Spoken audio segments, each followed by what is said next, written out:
Okay, we're live.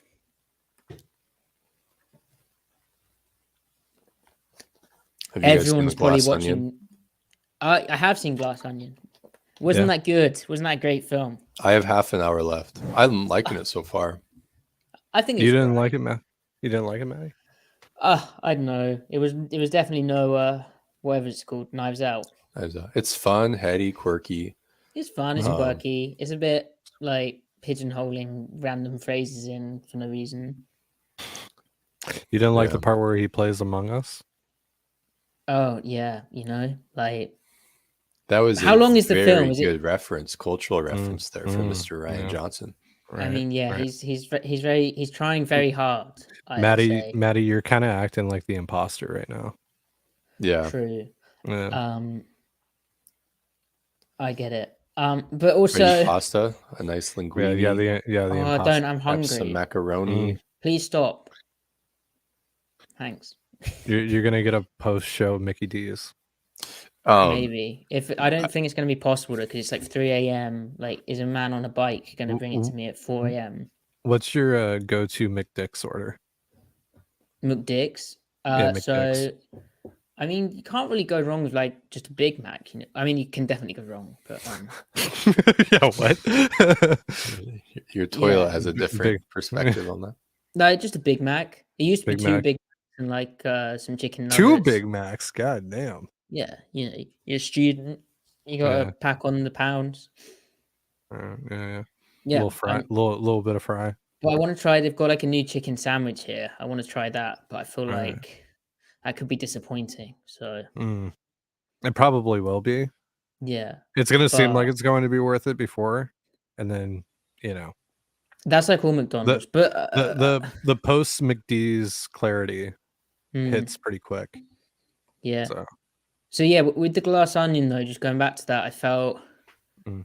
that it's a bit of a weird way to tell a story with like a long flashback. That's a bit like bad Oh, yeah. writing. And then It's an interesting device, storytelling Yes. device. yeah, But I don't know if you can do it like that. And then at the start, like the first 5 minutes, so like there's just so much like stuff I in there. liked Oh. it. I liked it because it tells you a lot about the characters. Like Yeah. it's good Okay. characterization. character exposition. rapid characterization. yo, Yeah. stop the presses. We've got a $5 super chat from Cameron. Thank you, Aw. Cameron. Been enjoying the Thank you. podcast. Keep up the great work, guys. Thank you so Thanks much. for your Cameron. support. Yeah, Appreciate that, sir. there you go. Yeah, guys, if you could like and Let's subscribe, go. don't forget to like and subscribe. Yeah, Hey guys, what's up, tell your gamers? friends. This has to another be a better watch Overwatch Let's than... Play. Oh, Glass Oh. Onion live reaction. Don't forget Griff, to you'll like. Glass never. Onion review. Oh, and Griff, you haven't got there yet, but like the ending is a bit like. Is there a big twist that no one saw coming? Not No, I'm not really. going to spoil it for you. I'm gonna be real about it. Now, though, see, not more. okay, my prediction right now is that because I have 30 minutes left, my prediction right now is that Spoilers. Andy does not have a twin, and she's pretending to have a twin sister and pretending to be her twin sister, pretending to be her, and that even Benoit Blanc doesn't know. Whoa! So I think she faked her death, and that there are layers and layers to this Glass Onion. Oh. And then Benoit Blanc cries real tears because of the onion. Oh, Gotcha. that would be There you good. go. That would be. I like that. That would be meta. That's high literature there, Matty. Yeah, I know. that's I meta. don't know why. Like, it should be my job. Crying tears as clear as a glass onion itself. There we go. You should make a movie. I don't know whether Matty. I don't know where I was going with that. If you No. made a movie, Matty, what would it be about? What's a style of movie you would like to make? You'd probably write a crime thriller like high like international espionage. You think? Yeah. Yeah, I mean you studied Putin in college. You love the Bourne flicks. True. You like the modern spy game. You know, maybe like but then make it like a dark comedy somehow. so Sure. like But in no, Bruges. but no one knows. Yeah, but no one knows if it's meant to be funny. So then it's a cop out. Dark What about- comedies are good. Go ahead. What about Spy Kids? Like Spy Kids? I do try and I've never seen it, but there's that enhanced thing, right? Mm, I do try that a lot. there you go. What about Secret Agent Cody Banks? These are some like middle school bangers. Yeah, Man. what on earth? The memories are flooding back right now. I'm Yeah. not versed in the North American middle school And, spy and, genre. in Secret Agent Cody Banks, which takes place in Seattle, Frankie Does Muniz, it? I don't remember that. Yeah, he wears a giant Seahawk hat. That's wild. Good stuff. Here, it's fucking really funny. Here, let me find it. A giant Seahawks hat, like Yeah, before it was cool, before Brian Robinson. Yeah, here, hold on. Frankie Muniz Seahawks hat. Wait, it was I'm gonna Brian bring this- Robinson, right? Yeah, Brian Robinson. Yeah, big hat. Yeah, this was like the big hat before the big hat.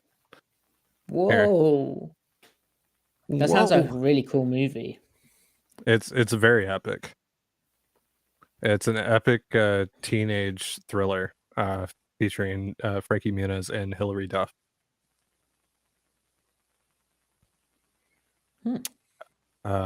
Here, hold on. Let me share my screen here so we can see this together. I'm so excited. I know you are. There you go. Oh my word. Yeah. Is it on the screen? There it is. Yeah. That's Look at an that. impressive beak. I mean, I should get that shouldn't- for you. you shouldn't comment on the size of people's beaks, but that's impressive. Of course. Yeah. You know, that would be shaming. That would be wrong. Beak insecurity is a thing. Mm-hmm. It's real. Okay. Are we ready? No. Yeah, but I'm ready. yes. How are UW doing? Did you don't really know. say how are, even though it's grammatically correct? I did. My grammar's always a bit messed up with teams. Yeah. I always say you- how are the Seahawks doing? You say how is the Seahawks doing? No. Well, Only no, a because sicko would say that. because there's actually an S at the end of it. I would say are. Right. just But you 'cause it say how sounds is better. Seattle doing? Yeah, I would. Oh. I would never say how are Seattle doing. Oh no, I'm a big R. You can't. No, you can't. Don't give way to. Yeah. What No. is it? Proper nouns. You have to just pretend like they're a regular noun. Exactly. Well, no, I do not. That's Grammar. the Here, how one of about the- this? One of the many Grammar things that rules are made separates up. us. They're not. There's no. There's just some person made it up That's to true. begin with. These are So- man-made constructs, Matty. You can speak don't however be- you please. Yeah, don't be a mindless sheep. Break the rules. Exactly. It's okay. Exactly. Be a disruptor. Don't be a drone. Be a disruptor. That's right. Yeah, That's be a alpha disruptor. thinking. There you go. There you go. UW is up 10-3. UW are up 10-3. Just Ah. kidding. UW is up 10-3. Yeah, Very yeah, good. yeah. That's right. Yeah, Very good. Yeah. That's That's So a cool anyway. mug. Where Oh. can one purchase a Seahawks on tape mug like that? It's going to be at Sotheby's auction house. This one of one mug for $50,000. $50,000. That's a conservative estimate. Well, if you guys start donating to our donate link down below, I might be able to afford that. So help me buy Matty's mug and help fund my journey to what did you say it was? Sotheby's? Yeah. Sotheby's auction house. Yeah. Help me fund my trip and help me fund my purchase of Matty's one of one mug. And then And I'll guys, give it don't away to forget- one of you lucky listeners. There we go. And guys, don't forget to like and subscribe. We're gonna start the Overwatch live stream here in a minute. Mm-hmm. UW. We're just logging into the servers right now. Yeah. Okay. Is this where we start the podcast? They're playing Texas. Yeah, they're playing Texas. Wow. Horns down, Matty. Steve Sark revenge game. And then Maddie, what if we started the podcast now? Okay, sure. As Yeah, a what bit. if we did that as a bit?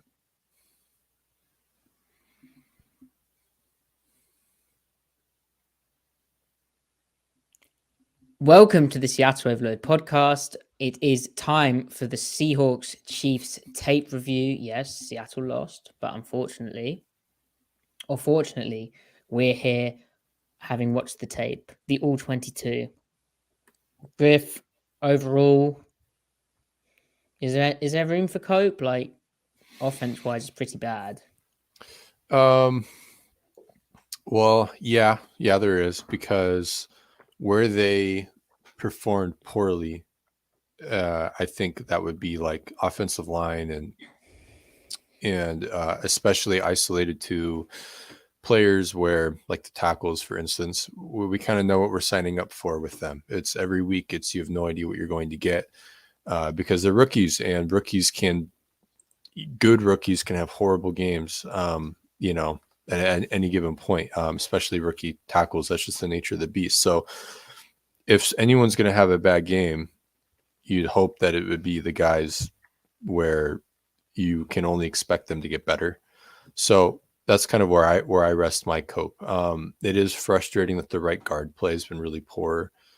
And the center play, I think Damian Lewis actually had a solid game despite the other four having a rough game. That's the run blocking and pass protection for the most part. He wasn't spotless. But and then also Lucas played banged up as well. But this season has really demonstrated that when the protection is just average, everything else follows. It's the quarterback talent and the receiver talent is all there. The process, the play calling is all there.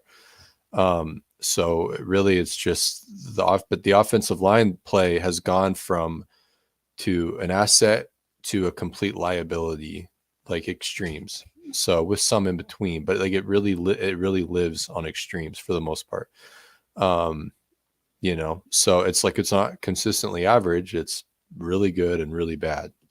Again, with a couple games that are kind of gray. So yeah, that's where I rest my cope. Yeah, and to your point about the rookies as well, like we'll get to it with the tape, but Kenneth Walker, he had some very rookie moments this game and has been doing this season. And, along with what you said about not being able to convert the third downs, the fact that the third downs are so long is, again, an issue, which is sort of a symptom of the aforementioned offensive line issues and Walker. Gino really didn't have much to go off this game. But we should say, before I go to Ty on this, we should say that the defense was a positive. They seem to be doing a mix of stuff, but more kind of like old Seattle stuff, whatever they call it in the new system. But doing what their players can do, this was a very, very good performance from them, especially in the second half. But even in the first half, there were really good moments. And it seems there's a consistency in the way they fit the run, which is there. Where that lasts, I mean, hopefully it's fixed for good now. Is it too little, too late? I guess we'll find out. But that is a positive. Now, Ty, you're a big advocate of the Genova movement. The Genova movement. I mean, I'm a little concerned about what we're going to get on a week-to-week basis. I really don't know what we're going to see. I said this on yesterday's show. It's hard to predict where this team is going to land. Offensively, it's terrible, and then defensively, it's like pretty good, and then the next week, it's defense is a problem, offense is pretty good, and there's no balance really. So I would love to see a balanced performance. I think this team is capable of having a balanced performance.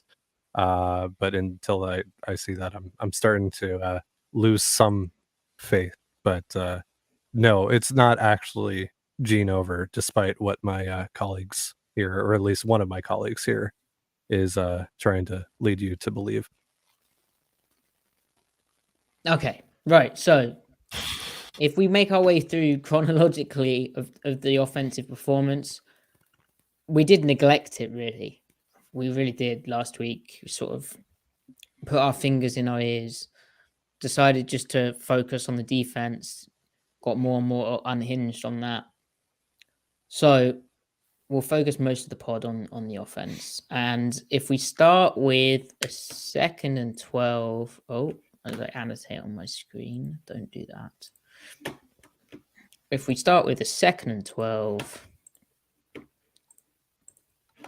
early in the game, ball on Seattle's own 5-yard line. So again, not ideal.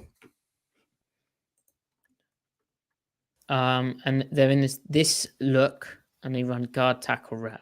Now, let's just play through the play. This is an example of kind of the offensive line struggling, but also Walker being a rookie.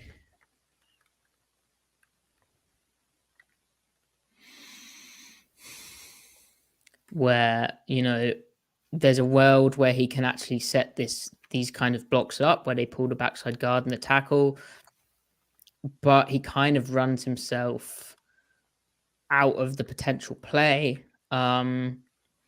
Also, the Kansas City linebackers, they play super physical, really thick. They look to kind of take on the block aggressively. They don't really spear or turn back blocks. They sort of just run through them, like in a, you may have heard it called dent style. And here Willie Gay absolutely dominates his block, which I think gives Walker some pause. But really, he should be going one-on-one with a safety, not like outrunning his block to the corner here.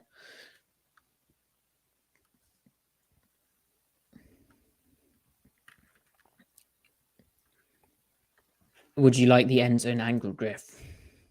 End zone angle is always nice. If he paces this out to the first second level blocker that the guard, I think Damian Lewis, picks up, that guy doesn't. I mean, he narrows his path too, and that doesn't let him get front side shoulder on Lewis. So really, it's a case of they need the really fast running back to go slower and tempo his steps out, pace it out better. We'll let the blocks happen first, and then make your decision.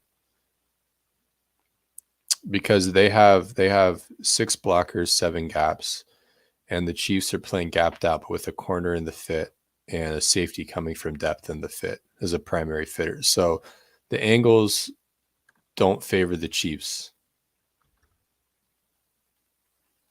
Like I don't get. I mean, Gay does well because he does play the 1.5 gaps of the first pull. He dents it real thick. Yeah, I mean, Lewis could have done a better job for sure, but yeah, Lewis, I don't think he expected this. I think he thought the linebacker would actually fit on his outside, and the fact that he sort of fitted head up with his head dipping inside, he took out, played 2 blocks here, which is why like the defense does this approach. Cross coming round from the tackle positions, coming out for the corner.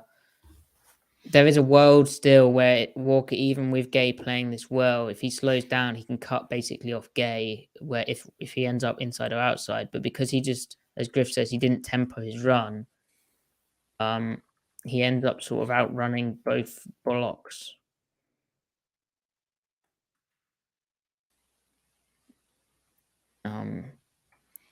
And this isn't early play, but it's sort of Walker seeking out the kind of home run to the outside, and sort of playing at 1 speed, which becomes a kind of recurring theme in this game.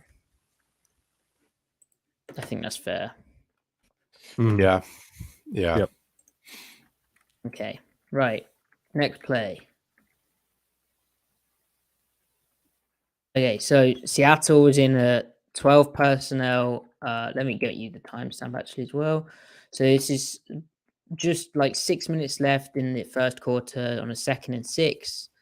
So Seattle started moving the ball after being down 7-0. Seattle's in a pair trips formation, and they shift Colby Parkinson into like an I-form kind of look. They experimented a bit with different guys at fullback this game. I guess the reason was as maybe like a change-up, tendency change-up. it'd be nice if they had a real fullback. It really would. Now And they're kind of experimenting with Derek Young in that vein, but Yeah. they are. we don't Well- see that here, obviously. No, so here Parkinson comes into the backfield, and it's basically weak wide zone with Parkinson as a lead block. And if we just watch that play out, Parkinson gets on the linebacker, and Walker. Parkinson gets stoned, and his block in this game was really poor. He just can't block very well. He's not very physical. He doesn't get low. His pad level's wrong. That linebacker's denser than him. He's just sort of spindly, lanky type. But Walker, instead of just cutting back and taking, I mean, he already had like back to the line of scrimmage there, and he could have cut back and probably got 2-3 yards on the 2nd and 6, which then brings up 3rd and 3. He bounces out and gets tackled for a loss, which brings up like 3rd and 11.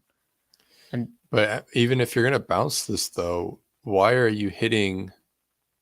Like, why is your aiming point the inside of Colby's half, like the inner half of Colby Parkinson when you have the bubble there? Because he's reacting to as soon as Colby got like he's just trying to create something after Colby got knocked back. He didn't think bounce initially, you know. Yeah. He's just trying to make stuff happen on the fly, which again, it's not really a viable way of doing it. Can you show the end zone angle on this one? There you So, go. So I mean, zone weak, you have the B gap bubble, and you're getting an extra blocker there. It just seems like he should have been thinking banging off of Colby to the outside initially and adapt his path so that he could hit it at full speed if he's thinking outside. Yeah, it's a frustrating one, and it's like the kind of thing where Seattle getting upset. Like double team, I think they do a pretty good job at the point of attack, having as Griff said, it's to the B gap bubble, so they have Blythe to take on the nose tackle. They have Lewis climb for the linebacker coming in. Mhm. Like this should just be a cut across the wash. With that blown up, he could just dip his head in here and he gets a few yards. Like, and I know there's a body there, but like it's just about avoiding the negative play at this point. Yeah. But there is a gap here, but like the way that it all bubbles out is not good.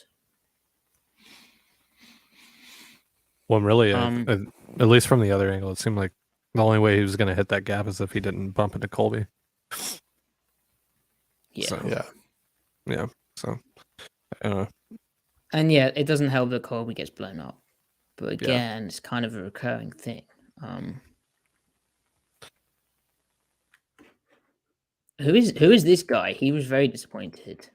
Hold on. Who? I need to find a way to fast forward a finer pace. This is not very good. This guy is super disappointed. Is that Will Tukoafu? I don't think so. No, I can't tell. Is that Dickerson? No, I don't think so. Oh wait, is that the tight end coach McPherson? Might be. He looks so upset. Yeah. No. He's shouting at Colby. Yep. All right. We just keep going through. Yeah, why not? Why the hell not? All right, just tell me when you see something that you would like to. What is that? You'd like to stop. Okay, so this is a good play because it's an early example of problems. So it's 3rd and 10 from that play. They motion across into a 2x2 set. Gino's, you got like a press, single high look across the board. Obviously, Tyler Lockett was missed in this game as well.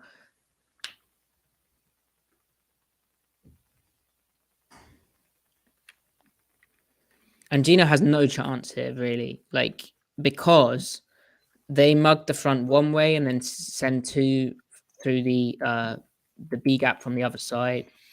And the protection scheme messes this up. This shouldn't happen. I'd be interested to hear. But if you just look at the route concept as well, Metcalf's comeback is open, but Gino had no hope of getting there in rhythm. I think his primary he was looking at would have been I don't know if he was looking at Colby Parkinson's dig route from the opposite side of the formation or what, but yeah, no, I think he was going to move to. He probably would have found DK with the right timing, but he got flushed from the pocket. And so he does find DK eventually, but he has to work back to the football because he's flushed from the pocket. Yeah. In a perfect world, I wonder if the protection scheme wasn't broken, does he try to work to Treadwell running the bender from the field slot? Yeah, that's right. With Dunlap dropping. Because they spun into middle field open. But yeah, so here's an example of what the protection is. So I don't really understand. Like, did they call big on big here? Maybe.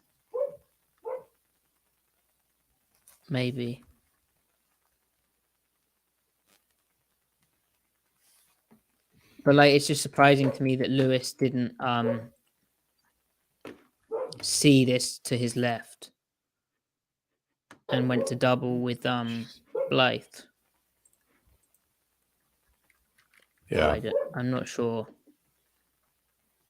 How are your dogs, Griffin? They're barking. They're very barky at the moment. Barky dogs. And hopefully that will stop. I think they have some thoughts on Kenneth Walker. Oh, I think they're upset about this pass protection. So it must be big on big. And I guess they did come at first with a 5 down line. And Dallas does pick up the right guy, like is in the most dangerous dude. But, you know, again, 3rd and 10, not really a winning formula. This is a good pressure scheme. It is just surprising to me that Lewis just stuck on this and didn't think that 2 would come, or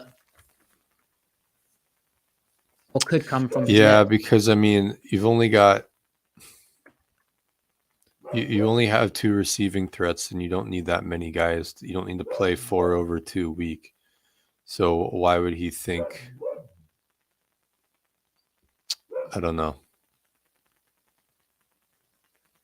I don't know why he'd work to the nose at all, because even if he thinks only one of those guys is rushing. Yeah. Well, if only one is rushing, the back has that guy. But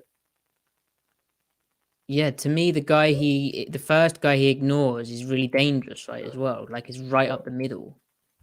Yeah. Anyway, so not a great play. Gino kind of did what he could with that. 3rd and 10 is not a winning formula in the NFL. They didn't go for this, did they? Yeah, they did. Oh, wow. Oh, yeah. So then they went. Yeah, the swat. It was a stick route, and they had it, but it was tipped. Yep. Oh, yeah. It's annoying. Say when you see something you'd like to talk about. Big Griffin's looking after his dogs. Amazing. We're troubleshooting a lot here on Seattle Overload. This is another example of what's tricky about Kansas City. So they play a lot of different shells and coverages, and they also play kind of tight man to man, and all these kind of tight shells and coverages. Like this is a 3rd and 8. All these kinds of deals, they obviously get worse and they're accentuated in clear passing downs. And so here you have the mugged front, and this guy's walking around like, you know, what's he doing? And then this guy's backing off. Gino actually did a good job undressing the kind of final rotation, but then this guy's threatening as though he's going to come up in the A gap again. But like no one is open here, and the protection gets beat immediately. Like oh my god, that was such a bad route. Yeah. Oh my word. Yeah, Chris Jones just destroys Phil Haynes here. Which is going to happen. But it's also why you need to avoid 3rd and long. Yeah. And also where not having Tyler Lockett really hurts you because he gets open against this stuff. Yeah, his absence kind of magnifies DK's lack of route diversity. Yeah. It's just really magnified because they can't run. They can run DK basically on, slants and fades and comebacks. I mean, that's his route tree for the most part, especially in pure dropback situations. So, yeah, it's like we were talking about yesterday, man. You can only, they just don't really have anyone that can get organically open in the way that they need them to without Tyler. Yeah, and Marquise has shown more than I think we would have expected from him, which is a good sign for your 3rd, 4th guy. But then also he's hurt this game. Yeah, he's banged up. They were really hurt. Which I think personal it limited their opportunities, right?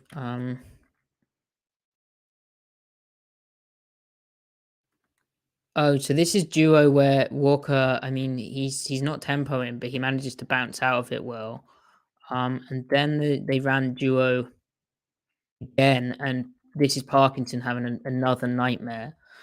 Because it looked like they might have found something with duo. And the problem with this kind of play being made, where the tackle comes from the backside, is then from like a Walker perspective, it becomes harder to trust the blocking. So if we draw up like duo here, so you can see they brought in Stone Forsyth as the 3rd tight end, which is something I actually missed during the game. So duo is basically power without the puller.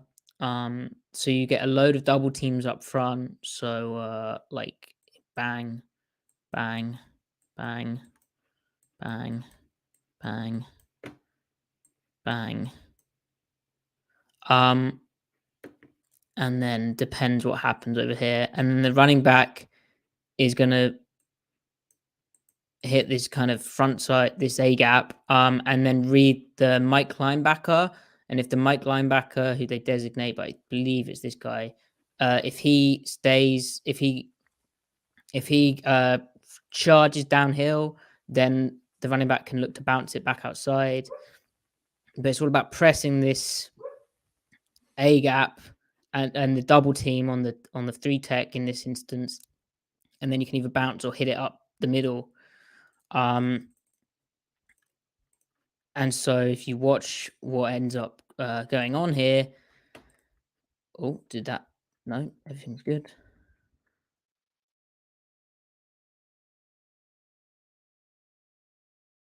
Parkinson goes to double Forsyth's guy, and Disley gets an inside move from that edge, and that ends up being the guy who makes the tackle. The guy Disley thought Parkinson was going to help on.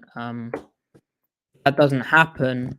It would be interesting to see what Walker has done. But if you look at the end of the play, Disley's upset with Parkinson, or he's having a word with him like, hey, I thought you were there. Right.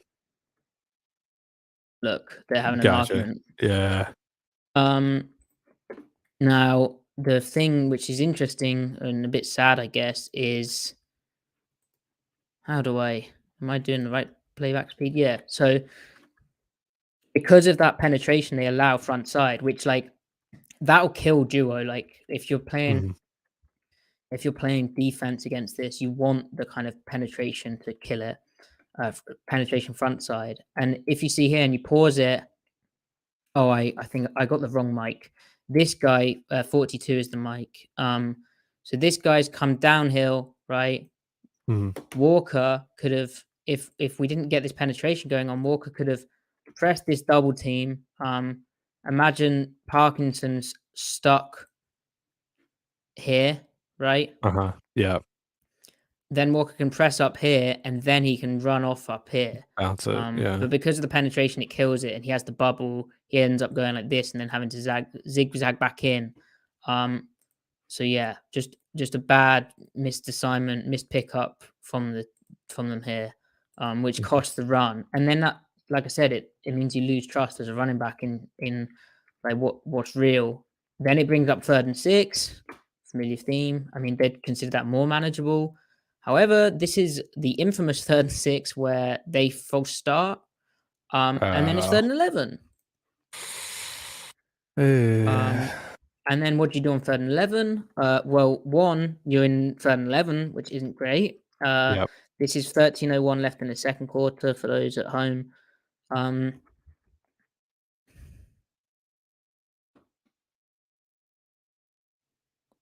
And again, they can do all sorts of shells. Like, is this going to be cover 2?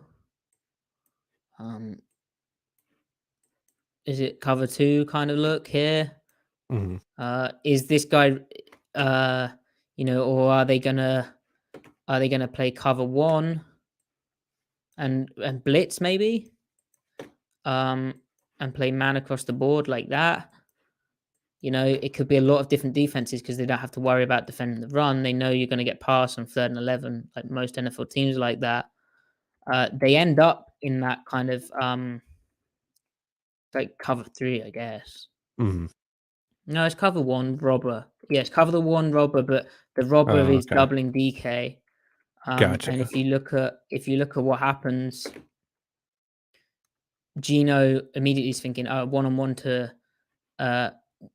this side, but none of the players get open. He's thinking one-on-one away from DK, but none of those guys get open. He then comes back to DK. DK's doubled. There's nowhere to go. He's sacked. The pass protection also not great. Yeah. But that's right. And he got hurt. Yeah. Yeah, and he said it was just he got the wind knocked out of him. Yeah. So I believe. So what's the protection scheme? Okay, so they it's pretty common. They slide towards this rusher because they're bringing 3 off their left side, so they slide that way with Blythe. Sorry, guys. Lewis. Oh, good. That's okay. Haynes man on man. Lucas man on man. Dallas is checking for anyone coming, and there's no extra guy. They've got 5 on 5, so he releases. And who loses in the end? Oh yeah, Chris Jones having fun against Phil Haynes again. There it is. And Lucas beat around the arc a bit by is that Frank Clark? Yeah, it's Frank. No, who is 56? That's Karlaftis. It is. That's quite a nice rush. The one that got away. Yeah. Oh yeah, Frank's there on cross. Yeah. So again, in 3rd and long, like people can set you really wide. They can, they can rush you wide, and they'd have to worry. They can get up off the field.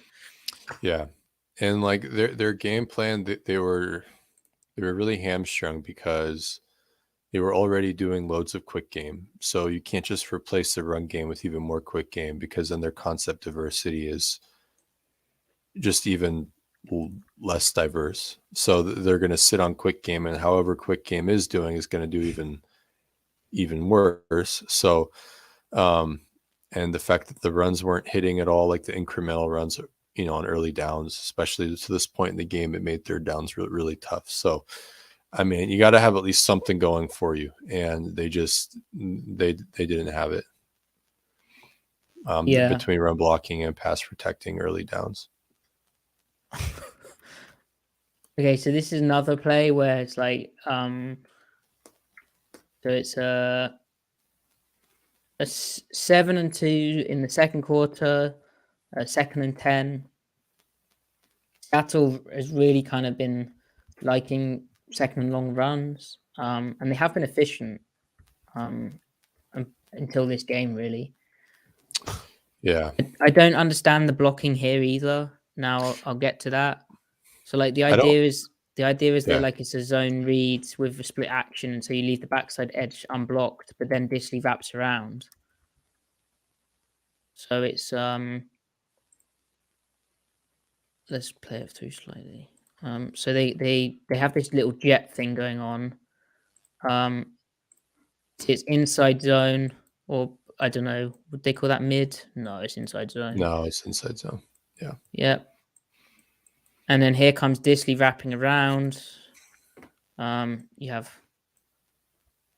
weird timing going on in the backfield. Like, is that? It's Penny Hart, I think. Penny Hart, yeah. Yeah, Penny Hart almost getting in the way of the snap, so bad timing, weird timing.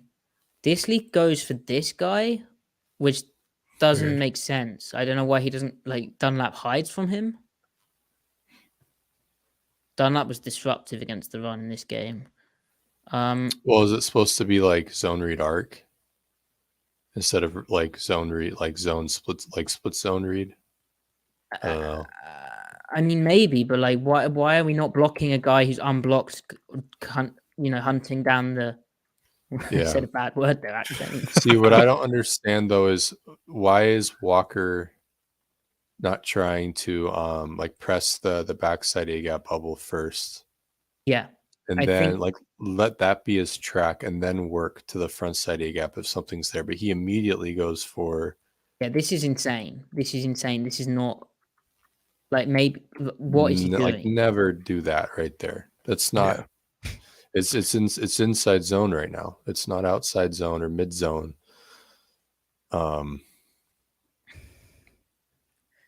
Yeah, so if you just play this through at slower speeds, here comes the little jet. Griff is saying he should be pressing here, the sort of left initially thigh anyway. of Blythe initially. And I think Disley should clear out Dunlap and this guy should be unblocked. Yeah, because then that's how you sift back off tackle. Like when Chris Carson was a really good gun inside zone runner, and most of his successful inside zone runs went off of the left tackle when they ran zone right, or off the right tackle when they ran zone left. So, and like Cross's blocking is good enough here that if, like you're saying, Matty, if Disley chooses Dunlap, then there's a crease.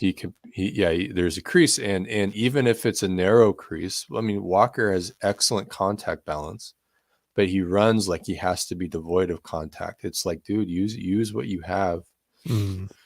Because you can see how if Walker presses this up here, and Disley had wrapped around to Dunlap, then it cuts back and he can either access up here or more likely.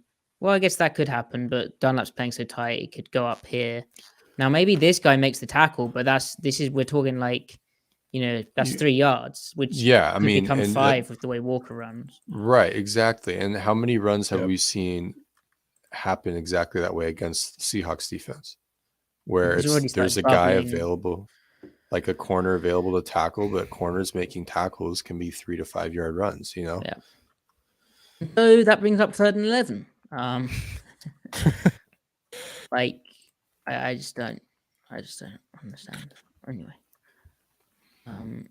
Matty, you're not helping me cope right now. It's not a lot of cope. Well, we'll get to the second half where there's I'm starting to think more and more as I watch each clip that it's Gene over. Well, Gino's played fine so far. Gene over is less about Gino himself and more about the team as a whole. So here we have 3rd and 11 and DJ Dallas a screen, and it's just like, they can't run a screen still. Like they don't get I don't know. Yeah. Yeah.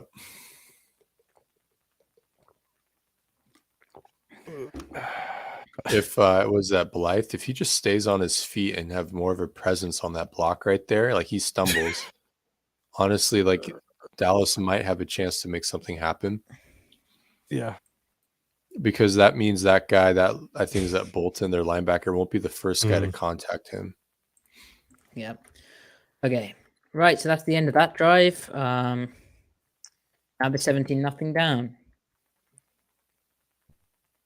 No one open. This is pretty much Gino like doing everything he can here. Yeah. He has And, a pass rusher in his it's lap. actually remarkable he didn't turn the ball over before he did. Like, he was under so much pressure. Nothing was really that open.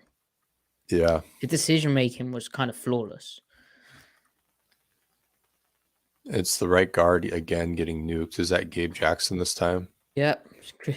So then, like, why Chris are you Jones is sliding? insane. Like, why are you releasing your back all the time?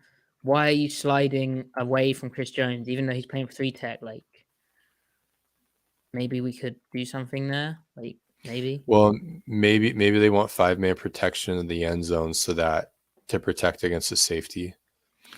Maybe. So that if it breaks down quick, he at least can get rid of the ball to someone. But like that throw there, where that he on the previous play that he gets to DK, you look at where he threw that. Gino wants to operate with the assurance that his receiver can make a play, and then if you play quarterback that way, yes, there's implicit risk, but you're also providing opportunities for the offense that otherwise aren't there. So that's kind of, that goes back to the receiver type conversation. Like, hey, get another guy who maybe even better than DK can just win, win contested balls or tight window throws, because Gino is willing to go that route here. Like, some quarterbacks won't throw this. Yeah, look how he stays in the pocket as well. A little slide to his left because he knows DK is the guy he's throwing to, just to work within the available pocket. I mean, yeah, like, consider how dire this situation is. You're in your own, you're backed up inside your own 5. The protection's bad and the coverage is really tight. He's giving this the protection, everything that it's giving him, or he's taking advantage of everything the protection is giving him, which is very little. And he's putting the ball where literally the only possible chance there is to make a play on the field anywhere. So he even reads that safety come down. So he knows it's a one-on-one with DK the whole way. And that informs his process. Okay, I know it's a one-on-one. So if I can just hold out in the pocket to get the ball off, at least there's a 50-50 chance, which is better than a 0% chance, right? Yeah. And again, it's an argument for like a slightly better pass protection on the interior, and something good could happen along with second-year tackles becoming more of a thing. Yeah. And you can see the problem Chris Jones presents, because on that play, Gabe Jackson's oversetting to the outside rush, but Chris Jones inside move. Yeah.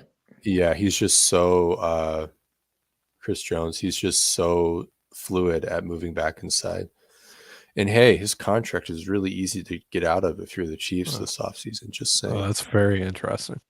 How intriguing. Well, why would they want to get out of it?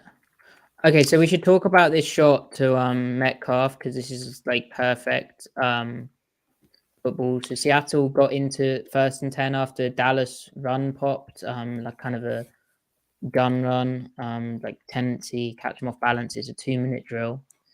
1:38 left in the second quarter. Kansas City, they're showing kind of one high. But like, this is just the only way that DK can catch this is the way that Gino throws in the ball, because the coverage from L'Jarius Sneed is actually pretty good. Mm-hmm. It's just unbelievable placement. Yeah, it's a great throw, and it's great that It's a ridiculous throw. It's great that this is still a feature of the offense. Yeah, because we weren't sure. That's one thing we weren't sure about, right? Like, we weren't sure if he could hit the deep sideline throw. The ball's in the middle hash, like it's not like a near hash, short side. And this is perfect. DK has to lay out for it, but like, if we talk through like the kind of technique which is going on here as well, like, one, the middle field safety knows DK is likely to get this, and so he also makes a good read, like a good break on it. He starts kind of on that hash a bit more, so he's closer to the play anyway. DK does a good job here maintaining his vertical separation while kind of slowing his gait down too a little bit. Yeah. It's very Tyler even. It is, and nice use of his upper arm to try and get the arms off him. A little kind of wipe move. And then as Snead looks back for the ball, there's the late DK. He slowed slightly and then he turned it And on then again. So that's helping the quarterback out and the quarterback helping the receiver out. Like that's just really good chemistry there between, because DK is giving him, DK by slowing his route, knowing that he can speed back up, is giving Gino a little bit of a margin for error. Just put it out in front to where if anyone makes a play, it's DK. Yeah. So that's just really good stuff. And that's why DK, like there's art to running a fade or a go. DK is so good at the nuances of that. As much as I like to say, like he really doesn't have a diverse route tree still, the routes that he does run, he runs incredibly well. And like this is that right there.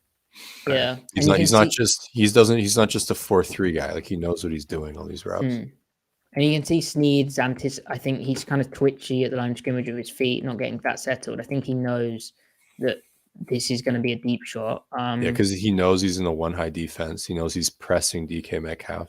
Yeah. He doesn't even bother trying to get hands on him. DK gives him just his classic one kind of step at the line of scrimmage, wide release. Snead does good to kick, and he stays on top of it at the start. DK's just so big and strong that he gets rid of the jam, but like Snead's big and strong in corner too.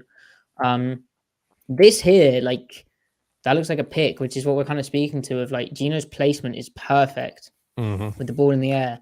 Snead's got his head around, but it's just thrown too far for Snead to reach. Like it's just the perfect throw and catch. But you'd grade that play. You wouldn't ding Snead for that play. That's a positive play, really. Yeah, it's just football. Yeah, it's elite football from quarterback and receiver. You can only do so much. So, and then no one got open again.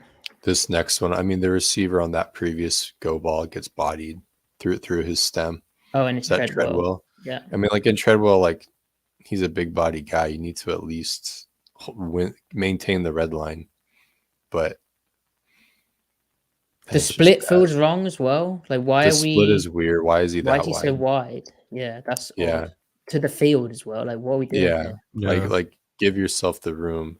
Oh my god! Look at that. It's not good. No! He gets bodied. He gets bodied right there, and that messes the whole thing up. Who is that he's lining up against? 23? Is that?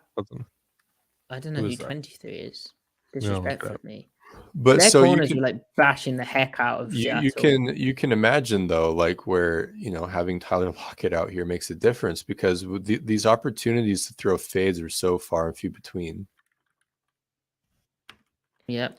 As they always are in the NFL, having him out there. And then the play where DK almost got his feet down. This is a fantastic play from Gino. God throw.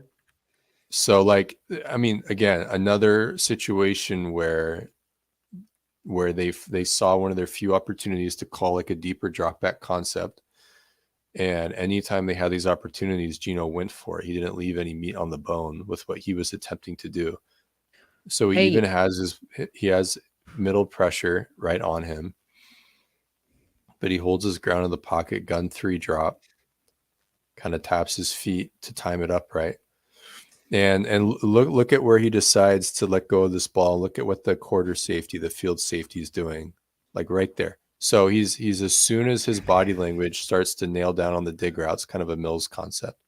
He's going, all right, post is open. He throws it over the safety on a line. Lets DK can keep the leverage that he is naturally won by the scheme, by the design of the play. And DK just kind of needs to, I mean, it's not like it's easy on the receiver here, but he needs to just find a way to be able to catch this ball and not leave his feet, really, because didn't require elevation. The cross of his legs and with the jump, it didn't require elevation. And that's kind of like DK's hands. Snead was closer to like, I think he thought he had to box out Snead when Snead actually was beat. Yeah. And like DK's hands have been more consistent, and granted he catches the ball here, but this is another example where he's just not the most natural catcher. Like it's not super organic for him. I mean, he's kind of like he's almost so athletic that he struggled. He sort of can, when he jumps, it's like too high, and he's like Vernon Davis if he was a receiver. right. Like that's There you kind go. of what that's who DK is. Vernon Davis was probably an elite tight end. DK Metcalf is more or less an elite receiver. But there are problems with each guy, and this is kind of his problem here. Like this should be an easy touchdown. And lo and behold, the pass protection's pretty good. And what did they do? They kept the running back in pass protection. I mean, look at Chris Jones again, though. He's so good, man. But what helps Gabe Jackson out is Walker just runs into Chris Jones. Yeah, no, Walker self-immolates to keep the play alive. He gives himself up. Like, yeah, this is just a little chip, actually. You know chip, what? You'd like him I to feel chip more. Is that a hold? It might be. On Gabe. Gabe's last, because Gabe has had many battles with Chris Jones. Oh yeah, he holds him. That's the whole. So when they traded for Gabe Jackson, his last game against Chris Jones in a Raiders uniform, he held up pretty okay, but you can tell like just his body has fallen apart even since 2 years ago because he never lost this badly to Chris Jones this frequently either. He's playing 50% of the snaps for a reason. Yeah. And you wonder, like, however good Phil Haynes can be, he probably needs the reps. This run is stupid as well. Okay, so it ends up working out, but on the subsequent 2nd and 10, Seattle calls in a draw play that Walker starts running around all his yards. I mean, you talk about so a dumb. moment. It's so dumb. It's a very C-Mike moment. Like C-Mike is seeing that on his couch and pumping his fist right now. This is very much he can't keep getting away with this type of field, man. You can't pause. You can't pause like football because like it's obviously happening so fast. But like if you pause it kind of at the mesh point, you can see Lewis is kind of this guy's playing heavy on him because he's a 3 tech. He might dip inside, he might bounce to the outside. So, you have to make that work. But like Blythe has got a nice leverage block on 32 in the box here. So if you just hit this like off Blythe's butt, that would, and you tempo it slightly and you're like slightly patient with it, you should get good results. But like Walker just runs himself out of the place. And now like he's here, like if he's remember earlier when we said he reads hats to a fault almost? He sees Chris Jones work to the inside and goes, "Oh, okay, B gap now." Yeah. He's thinking front side immediately. It's like he processes too fast. Yeah, because if you, it's a good point. Because if you wind it back, like I think his process here is he sort of eliminates the backside potential as soon as. I mean, I don't know. Look, his eyes are right on Chris Jones working inside right now. Yeah, he's not even worried about the backside. So, but the thing is, Lewis has about, like, you talk about horizontal leverage, which, like, horizontal leverage can defeat, like, vertical displacement, right? Right. But they have so much verticality on the Chiefs in the box right now. That's what they play for, yeah. Lewis is 3 yards upfield. Blythe is 5 yards upfield. Just keep your eyes backside and let that be more of an advantage than the disadvantage of Chris Jones working to the A gap. And like there's just so much here now. And granted, further speaking to how much vertical push they have, the reason why he still gets yards out of it is because they have so much vertical push. Yeah.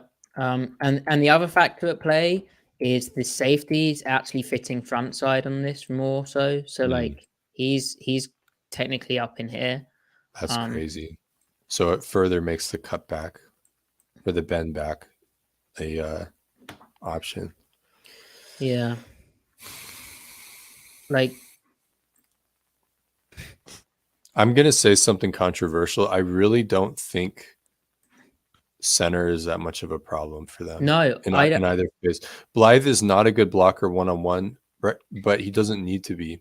Center play doesn't need to be above average one-on-one blocking. If both guard spots are good, a well, good chemistry from the center and guard can make up for the center not being a good blocker. But Creed Humphrey, Griff. Yes, indeed. Now we saw Miles Adams whoop Creed Humphrey on a few reps this game. Yep. Speaking There of, you Yep. go. There you go. I didn't think Blythe was an issue really this game. Like Yeah, he stumbled over. Like, he does occasionally struggle, but like the issue wasn't that. And then we have the weird interception. I can't believe they didn't score at the end of this half, like a touchdown. Yeah. This is Gino trying too much, really. Like Yeah. he thought he had and look, he's on his heels. I think he thought he had a rotation into single high. Like he sees this safety Come down, so he he thinks sees the this other safety guy's come down. spinning. He thinks this guy's coming, but it's actually one double where they're playing man to man across the board, as we've seen with them doing with the robber. But this time it's the high safety double and DK. Pete said they kind of fudged it up, which I mean that's nice. Yeah, they did fudge it up a bit. And he still underthrows it Yeah, a little bit. And this is like when Gino loses his platform, his accuracy tanks. yeah. So when you see him, he's throwing this off platform. Look at that. That's not a good position to throw it in. Which Pete So- spoke about as well, like how he's aware that he needs to set his feet sometimes more than he could. So yeah, and that's kind of like where protection is just, like, so with some quarterbacks, they can perform better than the next quarterback with below average protection. Some quarterbacks can perform better than the next quarterback with above average protection. And I think Gino, he performs worse than most quarterbacks with bad protection, but then he performs better than most quarterbacks with good protection. So like, I feel like projecting this whole long-term picture, is the O-line likely to get better or worse next year? It's likely to get better. So that's why I feel like all signs point to, well, you should keep Gino is what I'm saying, because the factors around him that could determine whether or not he's better or worse next year suggest that those factors will be better and then he'll be better by extension. Yep. Yeah. Because like not quarterbacks aren't always like it's not always directly proportional relative to supporting casts. Like sometimes you just need thresholds, hit certain thresholds, and the quarterback will skyrocket or plummet or plateau accordingly. Yep. So here this is big on big pass protection, right?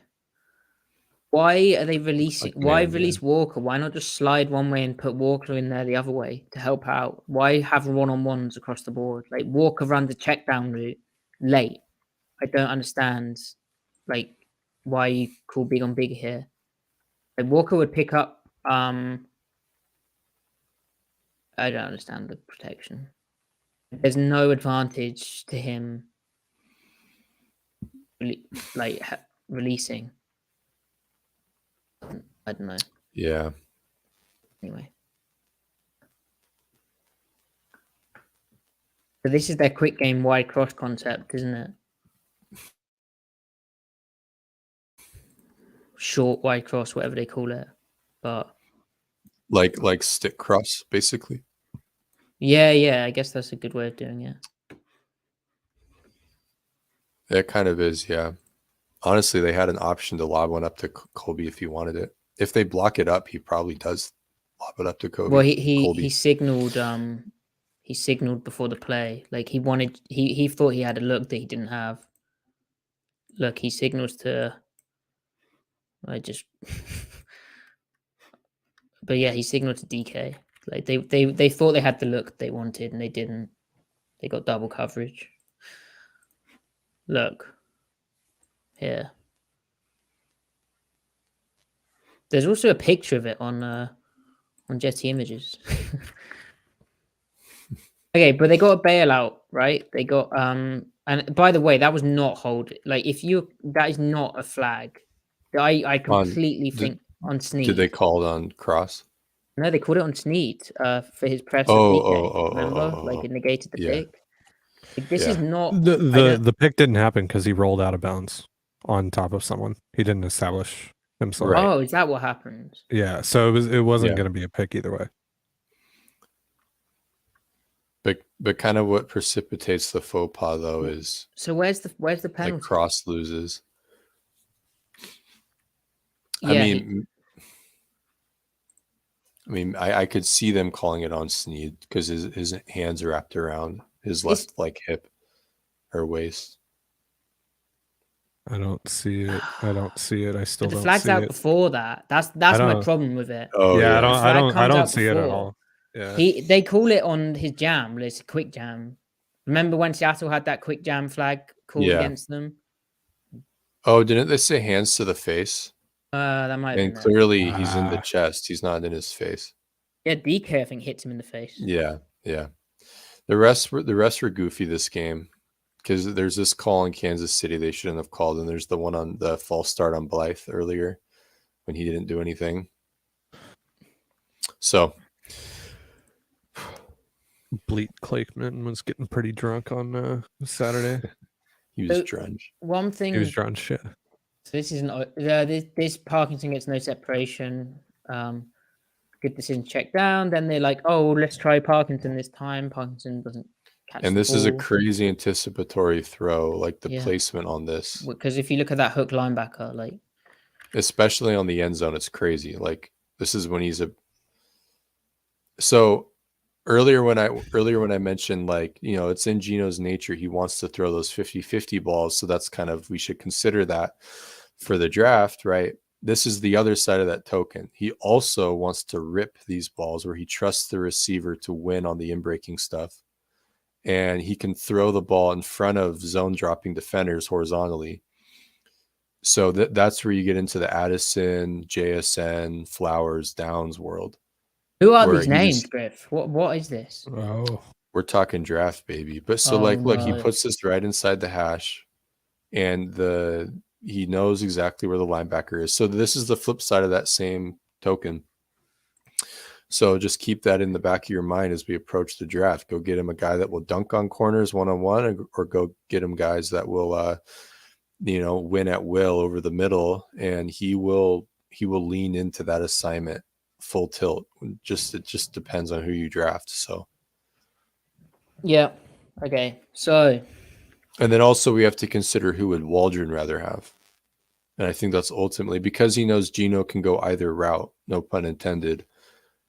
From there, who would Waldron want? You know, and I think he would want the latter. I think he'd want the JSN, Addison, Flowers, Downs guys. So the run game kind of got going, but also there's. I wonder when Pete actually said his comments to Ken about hitting it more up the middle, not dancing, because like there's still plays like this where I was a bit confused. It's that the temp. I mean, I guess this is up the middle, but like this is split inside zone from the pistol. You get all right displacement, like from the line. Lewis kind of struggling against Chris Jones. Here comes Fant back across on the split action. And I don't really like if Walker presses this up again, it's like reacting too quick to the helmet. Yeah, although the back path on this one, it does feel more like tight zone and less like inside zone, which tight zone is just even tighter inside zone, right? Even more inside. And I think, especially with the split action, I think he's thinking bend back. And why not press more into your block? Like if you watch him here, why not start press up here, right, and then hit it back. Don't his plant should be more at the bottom of the C on the logo, right? Not right there. But this is too soon. You have not, because then that lets Fant. That probably gets those blocks washing more to the right because the defenders are keying the back, right? Yeah, he gets the ball and just cuts. Block develop. Yeah, I mean, so that was him in college. He was very chaotic, but he was under control, and that was because it's college speed. So I think this is always going to be his style. He's just going to be more careful with it, and he just has to adapt to how fast things develop and how slow things develop in the NFL. It's just a different game. The fact that we're seeing the explosives translate this early, though, is a really good sign, and probably the more important sign, because theoretically he'll get better at this stuff. because Penny wasn't good at it either to start, and then he got really good at it, right? Yeah. And who knows where Penny would be at today if he didn't have all the injuries. But No, yeah, but Penny seemed more like an confidence thing, like with his knee and like yeah, but he also true. was going and like running up inside maybe. I mean, But yeah, Walker's not lacking any confidence. Like that's Like- not the issue. So they Yeah. started running this full house set in the second half. They're found some success with it. Yeah. But I don't know. Back to it. Yeah. I mean, it means that they played it. It's I a don't know. great formation for them because the fact that he can bend that back all the way back, because No, most guys would hit that inside of cross. No one, The fact like 2 players in the NFL can do this. Yeah, him and Penny, right? Like seriously, Yeah, it's maybe only those two. Saquon like 2 years ago. I don't know. Yeah, like that's insane. That's insane, and that's why That's why like- he's borderline first round pick. He right. wasn't, but like that's why he's a top 50. Was he a top 50 pick? Yeah, Yeah. Yeah. He was 41, 41. yeah. That's why he's a top 50 pick because of this, and like running backs do sometimes have their growing pains. It's just knowing when to do it and when not to. Right. I mean, this is stupid. Like, But this is clearly like when you do it, because I don't think he makes a wrong decision here. It's not like, oh, he made the wrong decision, but he can make it happen. That's Walker. Like, no, this is kind of, yeah, he could have hit it all the way up, but he's feeling how horizontal the wash is. and their Right. over pursuit here. This corner's shown up. The front side corner showed up fast. They've got some blocks coming up here, but maybe you could cut it up here. But this guy's coming over pursuing. So then it's like, whoa, hold on. And then he's just special. Like, I don't know. This next game is going to be interesting. Just to see, is it sustainable? Has he fixed something? Has he found something? Yeah. Look at Gino. And I think the reason why they're calling so much inside zone is to try to keep him locked. Yeah, and more tighter. gun. Yeah, and to make him think more narrow, in his path, more upfield in his path. Yeah. Yeah, So I think- Go ahead. big thing was they avoided less negative plays. Like that's great running right there. There's good blocking. Look at him pace this out. He doesn't just run a straight line. He's not running a beeline for the bubble. He presses the butt of the center, and then he slowly fans out to the B gap. Yeah, this And- is what and we're talking Lewis about. is blocking well. Yeah. Yeah, this is what we're talking about when we say about pressing, and it does help them. That is this a 3rd and 7? Let's find out. Second and 16. So it does help. That does help them, but this is what we're talking about when we say about pressing the double team. Like, A lot more of this was available earlier in the game, and it turns. it's great that he eventually figured it out, because it does demonstrate, like, as overall lackluster the blocking was, there was still more on the bone that he left out there. He's still up, and now he's cut. And now into he's this. pressing, and now he's bouncing it, Perfect. banging it technically. Yeah. And then look at Cross's kind of like front side fan block. He's good at like a that. kick out. Yeah, that's all he needs to be. Like, that's all they need, especially at the left tackle. The right tackle matters more, because you're going to be running zone left more often, so that you can boot to the field to the quarterback's, right hand side. So you just need kind of blocking like that from Cross. Yep. Right. So granted, it's a 3rd and 7, but right. So, just on the offense, I guess Lockett needs to be healthy. The loss of Disley is a big deal. Like, because Parkinson, I think he is what he is at this point. So quick Thursday practice report. Goodwin out with his shoulder wrist issue. Lucas out with his knee, but I think they're resting him. Big news. Well, before I do that, Noah Fant limited participant with a knee, Lockett limited with a hand, Walker limited with his ankle. They're working him back in because obviously they're just resting him up. DJ Dallas limited with an ankle. So, like, where's it going with that? Yeah, I guess they just need to run the ball. Like, if Walker can just run the ball, that would be huge. And he just takes the yards which are there. The problem is they're playing an opponent where it's the 49ers front style where Waldron seems to like not know what to do. Obviously, they don't have Bosa, but that front is arguably that's a bit. Arguably, you'd take the. No, actually, no, you wouldn't. They the Jets D line is good, very good. They have Quinnen Williams, who is their blue chip, right? And then Carl Lawson, who is really good, not great, but really good. Got paid, deserves it. But then they've got like two other guys that are just really high quality role players, like John Franklin Myers.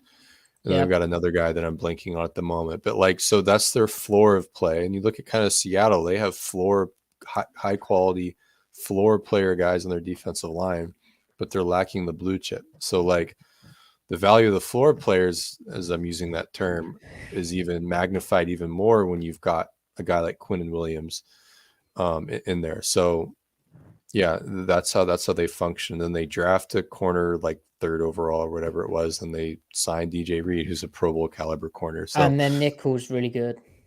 And their nickel's good. So like they went from a bottom 5 defense to like the 6th best defense and in one offseason. And they bought a fair bit of it. Like Whitehead's good as well, the safety. Yeah. No, he's decent.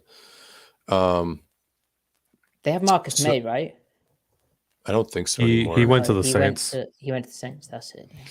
So for this kind of game plan, I feel like on offense, I don't know, because do they think they're finding more success with their gun run game in that second half or under center? Because a lot of those stretch runs came in under center.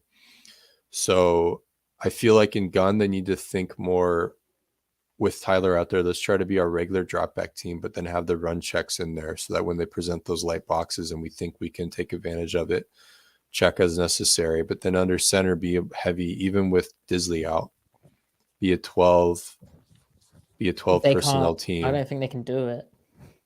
Yeah. Derek Young at fullback. Super condensed 11 personnel then with and BS. Break out the wing. Yeah. Break out the wing to Derek. Yeah. Let's do it. I think that DK Metcalf on DJ Reed is a mismatch for Seattle's favor. On vertical routes, I think DK would stack him. They're super. I was saying to Ty yesterday. They're super like. They defend the sticks and they will like gamble or not gamble, but they'll play the percentages on like red line throws if they're in a quarter. Like they'll throttle down at the sticks. They'll if they think like a comeback or something.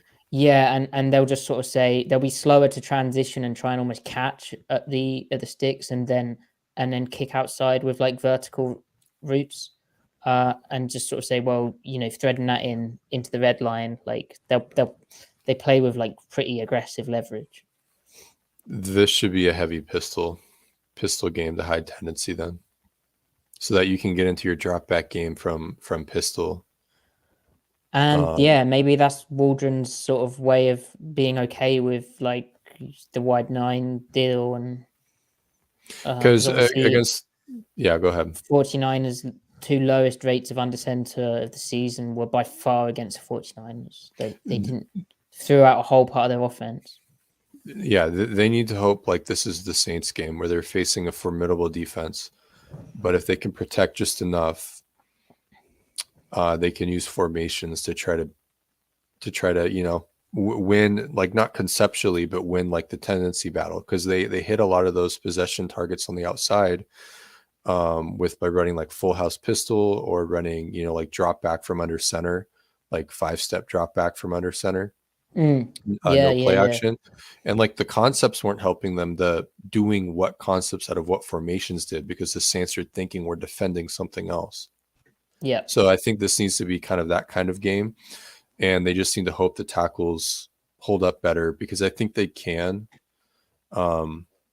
because they really only have one pure like edge that they really have to worry about. It's not both sides. Like the Chiefs, they had Clark and Karlaftis, and obviously Chris Jones in the middle. So I don't know.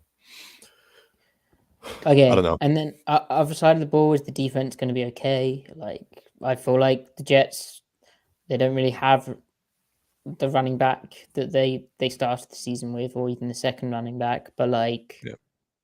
I think the defense will be okay. I hope so. I need something. If they regress again, especially I'm going to if lose my mind. they've been getting better the last 2 weeks. Obviously, they held I mean, Mahomes had his fourth least efficient game of the season, and up until that disaster drive at the end, who I think you can attribute to multiple players. I mean, he was on track to having his least efficient. He actually had negative EPA up until that drive. Yeah, you'd So hope that like the Abram stuff were not like a sign of what a sort of player he is, but more just inexperience in the system. Like hopefully he's up to speed this week. Doesn't sound like Neil's going to be okay. Like Neil missed practice again with his knee issue. The other news in terms of injuries is that Al Woods did not participate in practice with his Achilles thing after being a full participant on Wednesday. So that's kind of a bummer. hopefully it's load management. I don't know. That's cope though. I think cope. I think they that win is this very game. much cope. That's so copey. I think they win this game. I think they win this game by 10 points. You do? Whoa. I think they win this game 24-14. Oh. Woo. All right.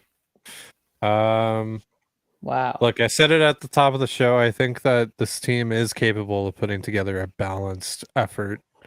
We'll go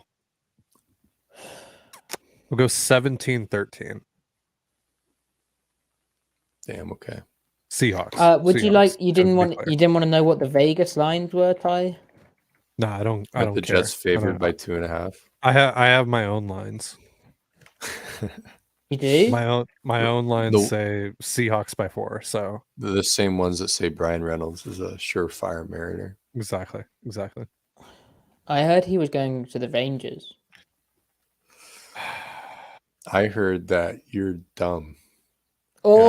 Oh, So go on, big boy. Right, okay.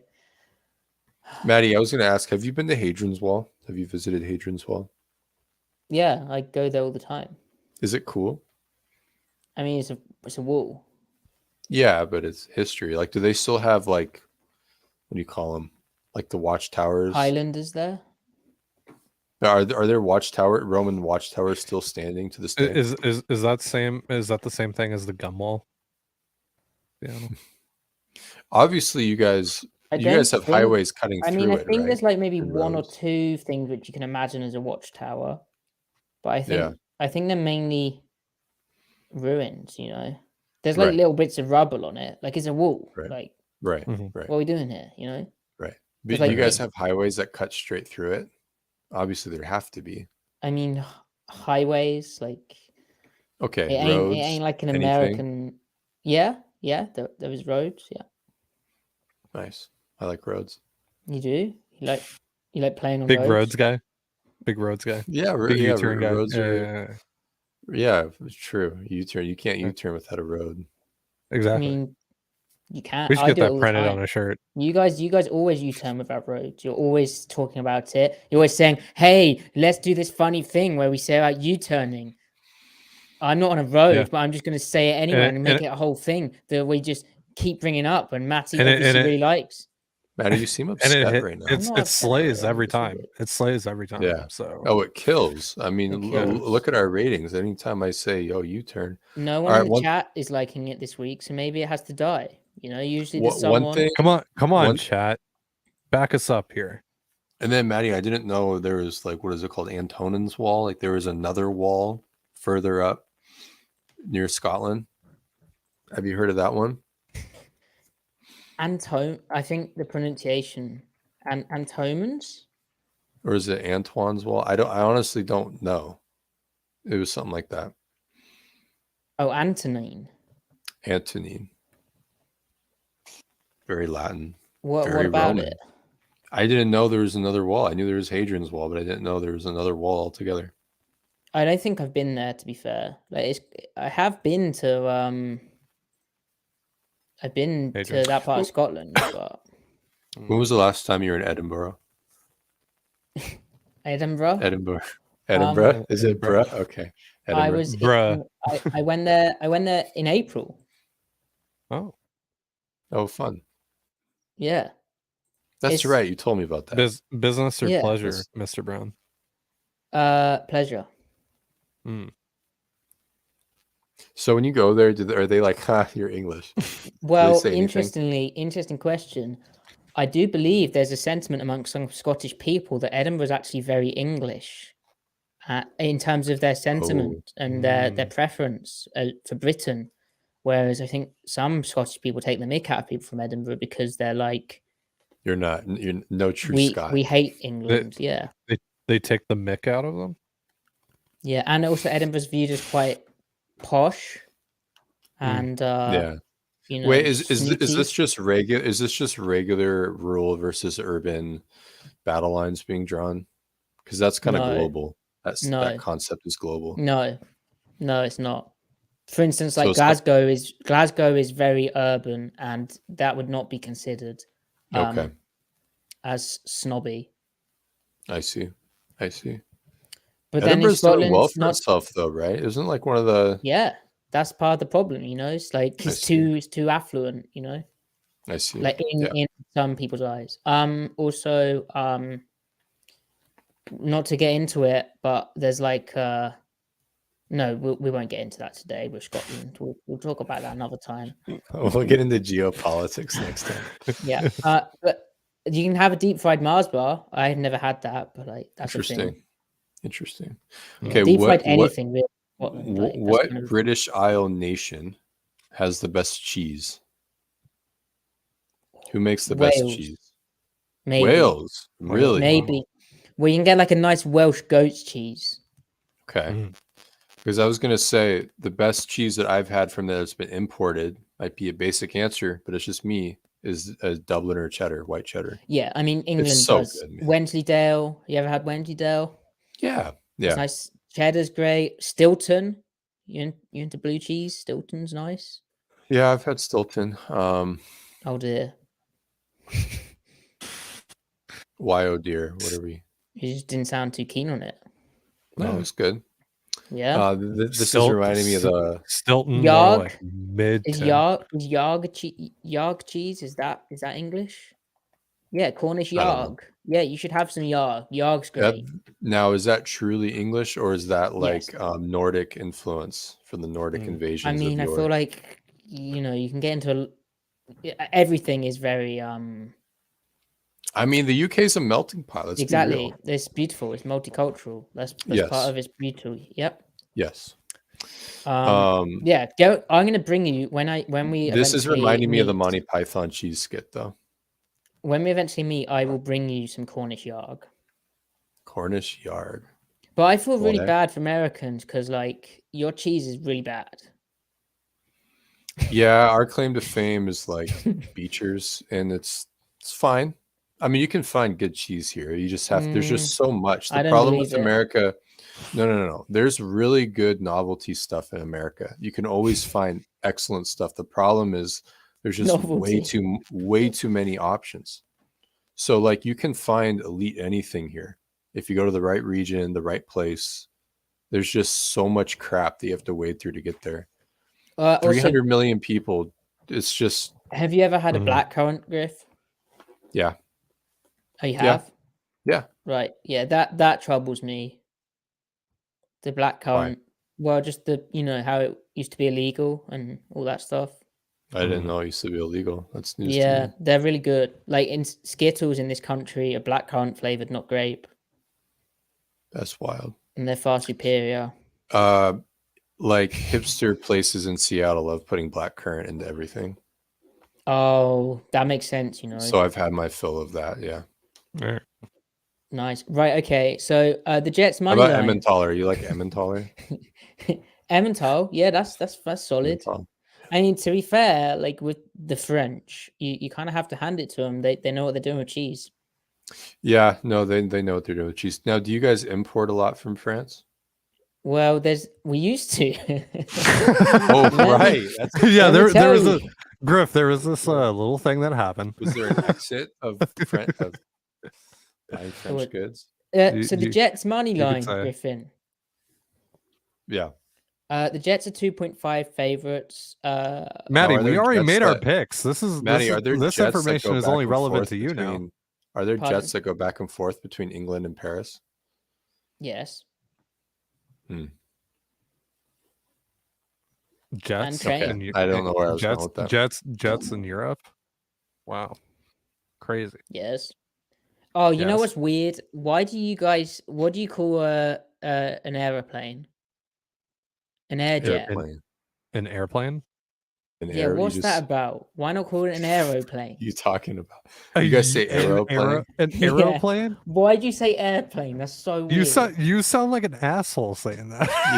Yeah. Oh, well, Just say breaking news, airplane. buddy. You sound like an English guy doing a bit on American radio by Yeah, calling it an exactly. aeroplane. Yeah. What? Like this is what the Aeroplane. Americans think we This- call airplanes, Yeah. except that you actually call it that. Yeah. I was on the aeroplane. Grass engine. Okay. So Grass I engine. think the Seahawks will win. The grass engine thing is still bullshit. There's no way. You guys call it lawnmowers. You can't deceive me. No.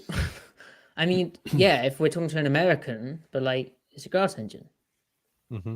Anyway, so the Yeah. total is 42.5 points. I think Seattle will win 31-7, so I'll take the under. Have you been to Belfast? I have. Have you been to Dublin? I have. Now, how was that? Where have How you was not Dublin been? versus Belfast? Name a place that you haven't been. They're both very nice. They're both nice, you know. Okay. Yeah. Were you? Dublin's quite touristy. Is it? Oh, that makes sense. So I feel like they kind of need income from out of towners, I guess, if they're touristy. What? What? Yeah. Okay. Now, when you go to Dublin, do you have to cosplay as Catholic? What's that like? I'm just curious.